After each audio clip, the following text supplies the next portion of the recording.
Welcome into the Hockey Talk Show, Season 3, Episode 2, Week 2 of the preseason, and the fireworks are just starting to fire. We are starting to go crazy. We're getting into it now. We got players missing in action, being suspended. We've got RFAs coming to terms on deals that are pretty downright shocking. And we have a trade to announce. Justin Faulk to the St. Louis Blues with an extension to boot. Holy cow, we got a lot of stuff to talk about on this episode of the Hockey Talk Show.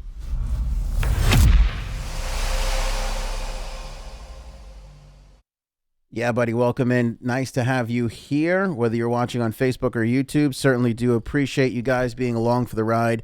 Again, Season 3, Episode 2 here of the Hockey Talk Show. And we got a lot to talk about. And remember, this is the only YouTube, Facebook channel, show on the internet that doesn't hop, dive, or jump right in. We never do that. I mean, we do it. We just don't say it like every other show does. Let's start with number 97, Connor McDavid, back in the lineup for the Edmonton Oilers. He has been recovering from knee surgery. He's going to jump in and make his preseason debut for the Oilers against the Arizona Coyotes tonight over at Rogers Place. Should be interesting to see how he's moving. He'll center a line between Leon Draisaitl and Zach Kassian. I'm interested to see 97. You always want to watch the best stars in the game, so I can't wait to see how Connor McDavid looks after coming back from this knee injury. All right, let's talk about the big news that broke just moments before the show started here.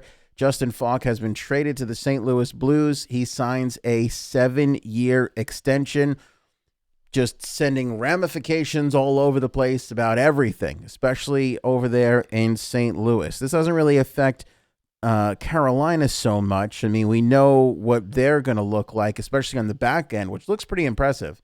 But this is going to change some things around for the defending Stanley Cup champion St. Louis Blues. So let's take a look. It's Justin Faulk and a 5th-round draft pick in the 2020 draft to St. Louis for Joel Edmondson, Dominic Bach, and a 7th-round pick in the 2021 draft.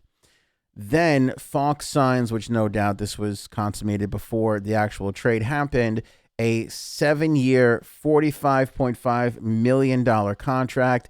AAV comes in at $6.5 million. The extension begins next season, not this season. He's entering the last year, Justin Faulk is, of a $29 million contract, 6-year deal that he signed with Carolina with an AAV of $4.83 million. On the trade, Doug Armstrong says, "We are excited to add Justin to our core group for the next 8 years. He is a top 4 defenseman who averages over 23 minutes a game, and we are confident he will be a strong addition to our club." Welcome, everybody, in. Thank you so much for the comments. Thumbs up on Facebook or YouTube if you're watching this right away. And remember to hit that share button. Spread the word on your Twitter and Facebook. Let them know we're talking hockey. Eddie, what's up over there in YouTube land? And again, if you guys frequent the show on Facebook or via podcast, throw a subscription over to us on YouTube. We certainly could appreciate that. We're trying to shoot those numbers on YouTube up just a little bit. What makes this interesting to me is Justin Faulk, for whatever reason, has been on the trade block for, I would say, the better part of 2 years.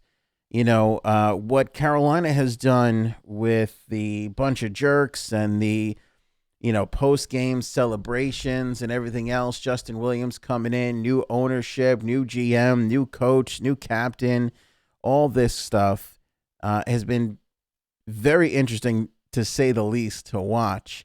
But as you get all that stuff, especially with a new coach in the mix over there in Carolina, coaches have their guys. They have their guys. And for whatever reason, maybe Rod Brind'Amour wasn't a Justin Faulk guy. Or I should say that the other way around. Justin Faulk wasn't a Rod Brind'Amour kind of guy. I don't really know, but for whatever reason, we've had the trade rumors for Justin Faulk for quite some time. I think part of the speculation comes from the fact that nobody thought Carolina was really going to do anything, and they go and make this amazing run that they did this past season, and it was the kind of situation where we thought, well, cost cutting or this or that or whatever, and Justin Faulk can't be signed.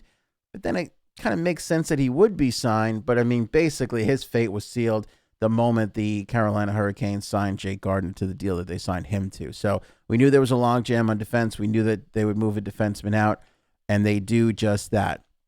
Joel Edmondson comes back in return. I think he'll slot into the bottom three. He's a 5'6" defenseman, basically. So I think he'll come into that slot right there. And I think what this does is it gives this young core of defensemen that Carolina has, Dougie Hamilton, Jacob Slavin, Jake Gardiner coming into the mix, Brett Pesce. It gives these guys a chance to get more ice time. There's a little bit less of a logjam there. And you can get Slavin in more minutes. You can get Gardiner to play, more minutes. He's going to take a big role in the top four of the defense for Carolina. So these guys are going to be able to spread their wings a little bit, and they get a fairly decent return. And it's Dominic Bach for me. That's the return here. I mean, Edmondson, again, like I said, he's got 1 year left. He'll slot into the bottom six, not the bottom six, the bottom two defensemen in the 5'6" slot. See how he gets along, I guess, with Brind'Amour and the rest of the mix and what he can do there. I don't know if he winds up staying or signing an extension, or if he's just a short-term solution until they can get, Hayden Fleury more time, or Gustav Forsling, however that slots out. But they really have 2, 4, 6, 8 defensemen that could play, in the 60-man slots there. So it's a pretty good defense for Carolina. I will say that they look pretty good on defense, and they're going to need to be good because I feel like they're going to be hurting without Curtis McElhinney. I think that's a big minus for Carolina. I like Peter Mrazek coming back. I don't know if he really wanted to. I feel like there was that moment where he was kind of looking around, weighing his options, but Mrazek comes back. I have zero confidence in James Reimer, even as a backup, even as a 20, 25 game player, zero confidence in him. So I think they're going to need that solid defensive play. And, of course, we don't know where Justin Williams is at. He made the announcement, I'm going to take some time and I'm going to think about things. So, I mean, basically you got to move on without him for the time being. And I think that's really going to change the dynamic of this franchise because he was the backbone. He was the guy creating all the crazy celebrations at the end of the game, and he was the guy that brought them legitimacy, and he was the guy that was Mr. Clutch, Mr. Game 7, and that's a big deal. I think they're going to miss that, but it was clearly they have an idea of what they want to do. I still question it to this day, but I questioned them last year, and they made me eat my words. So I'm not going to. I'm at a little bit of a hands-off approach for the Carolina Hurricanes right now. Don't be too judgmental, because Rod Brind'Amour has inspired the hell out of this team. And frankly, I don't think anybody can make a decent assessment on this franchise until we start to see these guys on the ice. They had Dzingel, they had Eric Haula. We're going to get the first full year, really, of Nino Niederreiter in a Carolina Hurricanes uniform. Sebastian Aho's got that new deal now, which doesn't look like a great deal in hindsight when you look at all the other deals that have been signed lately. So the Carolina Hurricanes are a big fat question mark for me. Not a question mark, and I don't know where they're going to finish, but I just don't know what kind of team is going to show up here. I just don't know what kind of team is going to show up here. But if Brind'Amour's got them skating and moving the way they were last year, and I have no reason to think that they won't be, I think they're going to be, pretty much in contention and definitely a playoff team all year long. I mean, when I look at that Metropolitan Division, it's just brutal. I mean, it is just brutal to try and handicap. Really downright impossible. So, interesting trade today. And I also think this is interesting, too, for the St. Louis Blues, too, because if you look at their cap situation now that they have Faulk under contract for 7 more years here at $6.5 million, Alex Pietrangelo, who was pretty much rumored to be on the move last year before he stays and they go on to win the Stanley Cup, he's a UFA after next season. So is Jay Bouwmeester, and he's 35 years old. He's in the final year making $3.2 million. So if you're going to go ahead and give Pietrangelo a raise, put him at 8.5, probably where he should be, you can do it with the Jay Bouwmeester money. You can still fit Pietrangelo and Justin Faulk under the same cap. But when you take a look around and see, they got Robbie Fabry, who's going to be an RFA. They got to get him under contract. Zachary Sanford, Ivan Barbashev, those two guys the year after next are going to come up. Braden Shen is a UFA after this season, so they got some contract situations to figure out in St. Louis. But I think, to question the future of Alex Pietrangelo in St. Louis because of what happened here with Justin Faulk is not a crazy thing to do. It's okay to do that. I would question it too, especially judging his, rocky path over the last couple of years, That's my full opinion, Matthew, on the Justin Faulk deal. TJ writing in, speaking of the Blues, who would have picked them for the Cup last year? Definitely surprising. Yeah, I mean, when you look at all the surprises we had last year, the Blues winning the Cup, going from last to Cup champions from January to June. I mean, insane. Nobody picked Carolina to go all the way to the Eastern Conference Finals, and they did. Everybody and their mother thought, well, we got John Tavares now in Toronto. This is the year they beat the Boston Bruins, and they don't. We had a lot of surprises last season. A lot. It was an exciting year. It was a really, really exciting year. Speaking of the Toronto Maple Leafs, let's go over there and let's talk about the Brayden Point signing with Tampa Bay. It's funny to say, let's focus in on Toronto and talk about the Brayden Point signing, but it's really, really true. So Mitch Marner comes in and signs this big fat contract. I've said it on this show. We wrote blogs about it over at hockeytalkshow.com. Go check it out. Share it on your social if you can. And we talked about the number for Marner being 12. And I said if they want to lock Marner up and they don't want to let this drag on, they just got to give him 12. They wind up not giving him 12. He comes in and signs at an AAV of, 10.8 or something like that, 10.893. So I feel like the Toronto Maple Leafs wind up winning because I thought, this guy is out to show the world, hey, I am better than 34. I deserve more money than Austin Matthews. I'm being shoved to the side. I'm being considered the third player in the Matthews, Marner, Nylander scenario. And now that Tavares is here taking money, I don't want to be considered that. I want my respect. That's why I felt Marner dragged it out the whole offseason long. And then he comes in and he signs this deal that is not the $11.5 million that Austin Matthews is getting. It's not the $12 million that I felt that he was asking for in the beginning. So he settles in. And he takes the deal that the team is giving him. And I look at that and I go, boy, the Toronto Maple Leafs, I think they won this one. Because if you're Mitch Marner, why drag this out all year and then fall under the pressure of, I don't want to miss training camp and sign a deal that clearly isn't the number that you were asking for in the beginning? We all know it was 12. We all know it was more than Austin Matthews. Because if it was 10 the whole time, he probably would have gotten it already. He probably would have gotten it way earlier than where he did get it. And it's 10.893. It's technically 11. So he comes in just slightly less than Austin Matthews, right?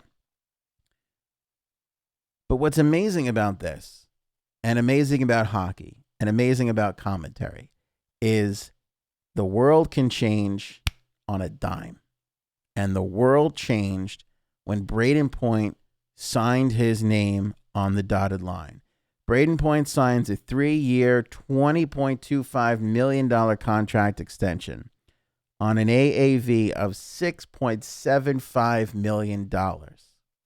$6.75 million. He comes in at an over $4 million savings on the Mitch Marner contract. One day the Toronto Maple Leafs looked like they won and they were geniuses and they got Mitch Marner to break. The next day, a player who's arguably as good as and probably better than Mitch Marner, most people will say, comes in and signs a deal at $4 million. And you know what happens? The world changes.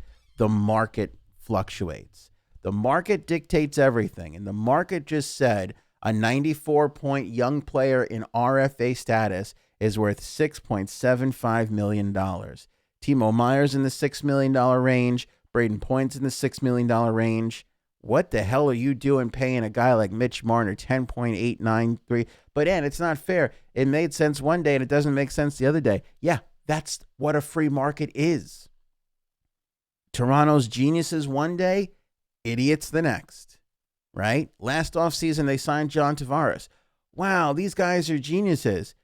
Go read any Toronto blog, newspaper, or listen to a radio show, watch a TV show in Toronto, because you know what the story is there today. Do you know what the narrative is up there in Toronto?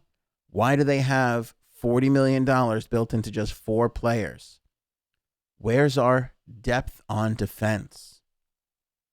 I'm a little worried we don't have what we need to beat the Boston Bruins in the first round of the playoffs. That's the conversation up there today. You could be a genius one day and an idiot next.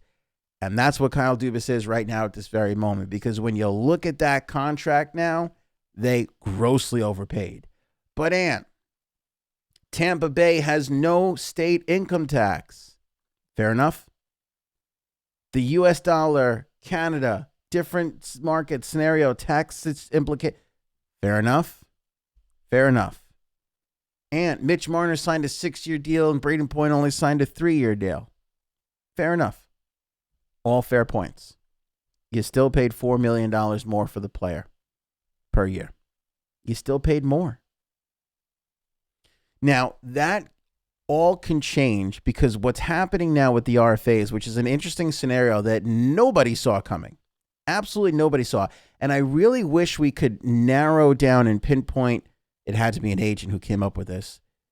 The first agent to come up with the idea of let's sign an RFA to a bridge deal, meaning he doesn't exit the age of the window to get to UFA status. What does that mean, Ann?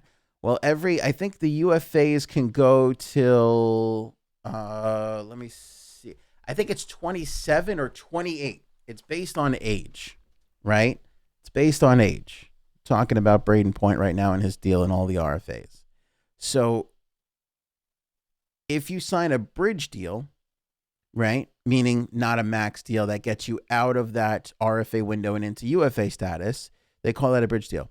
If you sign one of those, you're still a restricted free agent at the end of the deal. What happens is you have to be qualified, an offer. You have to be tendered an offer. The offer has to be slightly over what you made in the final year of your contract. So some agent, I wish I could know who came up with this first, decides, okay, if I'm going to sign Brayden Point to a $6.75 million AAV, I'm going to backload the contract so that he's making $9 million in his last season and guarantee that every bit of money he makes moving forward every single year is at least $9 million. So yeah, he signs a 3-year deal and it's a short window, but year 4 of that contract, wherever it is, whenever it is, has got to be at least $9 million. So he puts himself in the range of a Mitch Marner anyway. So if you're going to grade the contract based on the entirety of the 6 years of Mitch Marner, you have to consider that he's making 6.7 in the first 3 and at least 9 in the last 3. Now, odds are that he will make more than the 9, but that's basically what you have to consider it at this point. So it's an interesting thing that's happening. And by the way, McAvoy, all the RFAs who have signed recently all did the same thing, which kind of makes the Sebastian Aho offer sheet completely stupid. Completely stupid. And he clearly should fire his agent too, because he didn't do that. And now he's not going to be in such a great scenario. And by the way, it looks like he came in under where he could have been anyway, judging by where the market landed on his contract that he signed with Montreal. Well, the offer sheet that he signed with Montreal, and eventually that was matched by the Carolina Hurricanes. So there's been a lot of interesting twists and turns so far in our early season 3 here of the Hockey Talk Show that we've been able to talk about that has been really just downright fascinating. Really downright fascinating. Kyle Dubas has been seen picking his nose while driving around Toronto. It's a hot take right there from Eddie up in, I forget where you're from, Eddie, Toronto or Buffalo. My apologies. Priscilla, welcome into the show. TJ might be way ahead, but when Seattle goes through and plucks people off everyone's roster, can they pluck an RFA? A pending RFA? Let me think about that. I'm trying to think about what the rules were for Vegas. I know the rules changed slightly for Seattle. You know what, TJ? I got to get back to you on that. I don't know. I think you can pick an RFA. I think you can, but I'd have to go back and I'd have to really look at that. It's an interesting point. I know you may have to protect them. I think maybe that might be it. You might have to protect an RFA even if he's not under contract. I think that's basically how it works. Because if not, you're really kind of shortchanging Seattle. Because if Seattle takes an RFA, let's say Seattle takes an RFA from Tampa and Tampa just sends him an offer sheet, you could pull him right. I mean, you take him right back basically, and now you're coughing up picks for the Seattle franchise. Let me get back to you on that, my man. That's a great question. But where this Brayden Point thing further ties in is Winnipeg. Let's go over to Winnipeg because they still have to get Kyle Connor and Patrick Laine under contract. Now the rumors going around is Laine is going to be a 3-year bridge deal again. And I wouldn't be surprised if it's one of these backloaded deals where he makes $9-10 million in his final year so that he can walk away with a big fat check. And by the way, this is all just kicking the can down the road for some of these teams. I mean, Tampa got lucky. They got lucky that Brayden Point wanted to stay. I mean, it's not entirely luck. It is skill. They're a great team. They're on the cusp of winning a Stanley Cup. Everybody feels the same way, despite the first-round exit embarrassment of last season. You know, for Brayden Point, he's going to have a long career ahead of him here. It might be worth it to take less money right now and win a championship over the next 3 seasons than go out and get your big fat paycheck right now. So that's something to consider. The tax thing works for them. I mean, there's a bunch of things. It's not entirely luck. It's a little bit of skill. But the luck comes in is that Brayden wants to stay. You know, we're not looking at a John Tavares situation where money doesn't really matter. I want to go play where I want to go play, and it's not the current team. You know, that could easily be it for Brayden Point. It's clearly not. He likes where he is. He likes the coaching staff. He likes the personnel. They've got the best chance of winning the cup. I would handicap them as the best team going into the season. Again, there's no reason not to, you know. So they have a lot of things going for them down there in Tampa. Some other teams are not exactly in that situation, and Winnipeg is one of them. So we get the word Dustin Byfuglien missing in action. Where is he? Nobody knows. Then we get the word that he asked for a leave of absence on the first day of training camp. Saturday word comes down. Winnipeg has suspended Dustin Byfuglien. What's going on? He got the leave of absence. Now he's suspended. Everything gets clarified. Turns out the suspension was procedural. Paul Maurice had a conversation with him. Knows he's going to be out for personal reasons. Nobody really seems to know what these reasons are. They said he's healthy, so I would guess it's, family related. Not my business to pry. Doesn't really matter. I don't know if he's debating retiring. I don't know if he's going through some personal situations with family. Whatever it is, they suspend him because basically he's got $7.6 million he's set to make this year, and if they don't suspend him, they got to pay him. So they suspend him, which gives them a little bit of cap relief here, which is interesting because if you're trying to get Kyle Connor and Patrick Laine under contract in the same offseason, you're going to need as much money as you possibly can, especially if you want to make those long-term deals. And they may have just caught a little bit of luck, if you can call it that, with the suspension of Dustin Byfuglien, with Dustin Byfuglien leaving. Because this might open up the money that they need to get this deal done, to get both of these guys under contract and bring them in a long-term scenario. We'll have to wait and see. Let me see, I'm going to go over to Cap Space here and see if they got Dustin Byfuglien under suspension already. And they do. So with him under suspension, that frees up $23 million in cap space for the Winnipeg Jets. Now, you could argue, and it's much better to have Dustin Byfuglien. They're a better team with Byfuglien in the lineup. I'll agree to that. I'll definitely agree to that. They're going to have to make some choices on defense. Neil Pionk, who they pulled over in the Jacob Trouba deal, is going to have to really step up and play a big role in this franchise if he's going to do that. But no doubt about it, if you're going to get both of these guys under contract and give them the big fat deals that they clearly want, Dustin Byfuglien being suspended gives you that little bit of breathing room. But what's interesting is if you're Patrick Laine and you're Kyle Connor, where is your market right now, right? Where do you land? Do you and your agent fight for that Mitch Marner money? Or does the Winnipeg Jets turn around and go, I don't think so. We need you around where Brayden Point is if you want to come back, especially if we're going to go on a 3-year bridge deal for both of you guys. Patrick Laine is definitely a skilled scorer, more so than Marner, maybe not so much more so than than Brayden Point. He's a 44 goal scorer season before last season 30. He's only scored 50 points last season and 70 the year before that. Marner and Brayden Point are 90-point guys. Everybody says goals are at a premium. I do agree with that, but points are points are points. That's why an assist is worth just as much as a goal. I value assists, so 90 points to me is 90 points, whether you score 40 goals or 20 goals. It doesn't matter. You're still a point producer, and you should be paid as such. But I do understand and acknowledge that goal scorers are hard to come by. Kyle Connor scored 34 last year, put up 32 assists for 66 points. So again, Winnipeg has the argument of, hey, we need you guys to land more in that $6.5 million, $7 million mark than the $10.8 million mark. And I think they'll have the argument, especially if they wind up putting these guys in under a 3-year deal.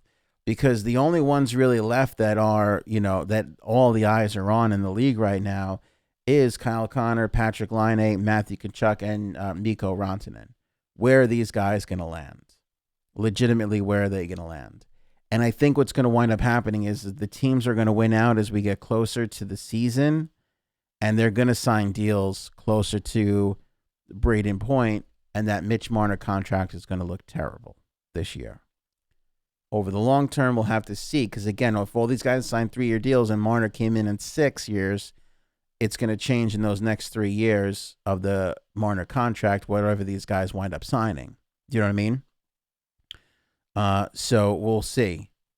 But my point is that Marner contract is going to look awful. And I'll tell you this right now, and it doesn't take a hockey expert to tell you this. Marner, Matthews, Tavares, Nylander, Morgan, Ceci, Barry, one of these guys go down with an injury, they start losing 3 out of 4 games, you will never hear the end of this in Toronto. Never, ever, ever. And there's no depth there. And by the way, you could put all the blame in the world on Mitch Marner if you want to in this scenario. I blame Kyle Dubas and John Tavares, because Kyle Dubas should have never signed John Tavares. They were so obsessed, this team. And it didn't start with John. It started with Steven Stamkos. The Toronto market and that team has been so obsessed with bringing a Toronto boy home that they lost sight of where they needed to be. I said it on this show at the time before July 1st, and I will maintain that. You didn't need to sign John Tavares. It was a waste. That $11 million could have gone out and got you 2 awesome defensemen that you desperately need to make a run in this league. It could have given you space for depth. And if you tell me, hey, John Tavares is a hometown boy, we need him, we need that. Okay, fine. Then I slide that blame over to, you shouldn't have signed William Nylander then, because you don't need 4 guys up front for $40 million. 3's kind of crazy. 4 is absolutely absurd, and it's going to feel like that when one of these guys go down with a torn ACL or MCL or something like that. It is absolutely going to feel like that.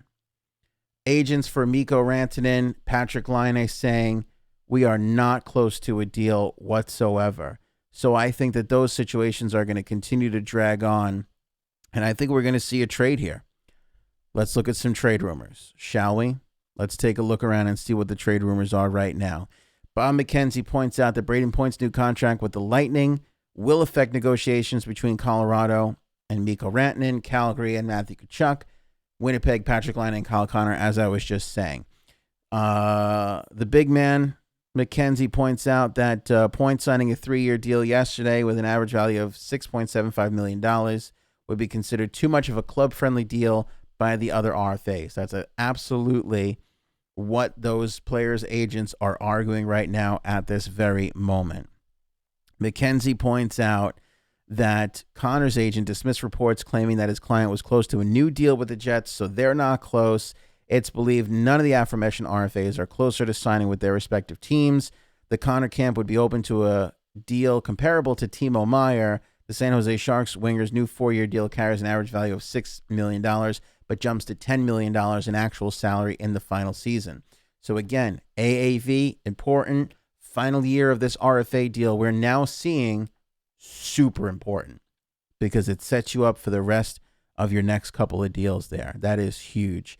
Pierre LeBrun believes if and when Laine signs with the Jets, it'll be a 3-year bridge deal. Also reports that teams have contacted Laine's agent over the past week. LeBrun doesn't know if they're checking in because of a potential offer sheet or if they're looking into trading for Laine. I think something is going to crack here with Winnipeg. I've felt that way for a while. I think the Byfuglien contract changes things for them a little bit.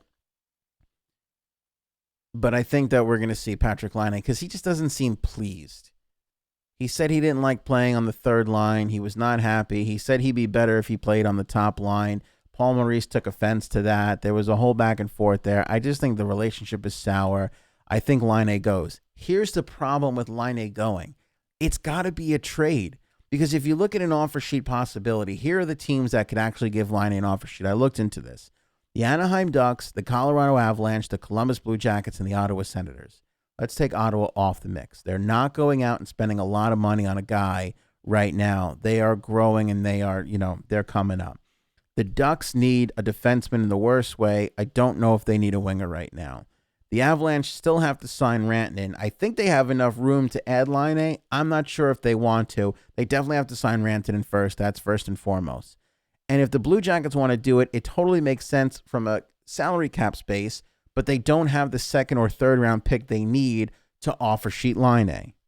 So you have 4 possible teams here are the teams, and then you look at all their each individual things and you're like, oh, maybe not.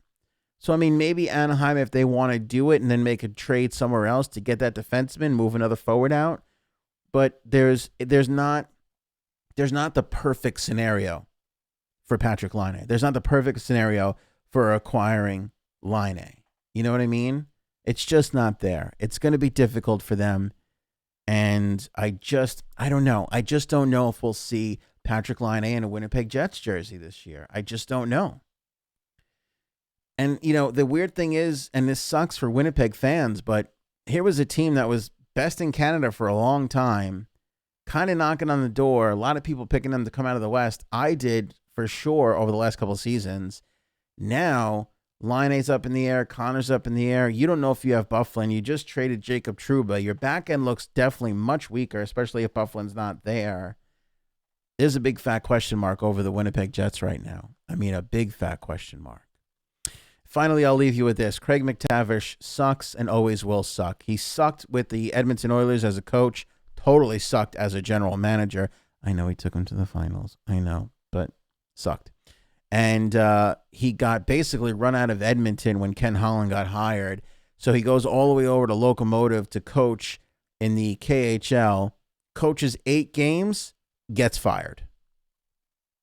8 games into the season, 3-5 record, fired, out the door. Take your stupid glasses and stupid face and get the hell out of here. I never really liked Craig McTavish. It's an unfair criticism from me, but it's my show, so what are you going to do? I'm going to leave you guys there. Fun talking about this tonight. Episode 3 should be exciting. Hopefully we'll have some answers here on what lies ahead for the big 4 RFAs that are still remaining. A lot of clubs that have a lot of opportunities, a lot of positions open. Who winds up landing where?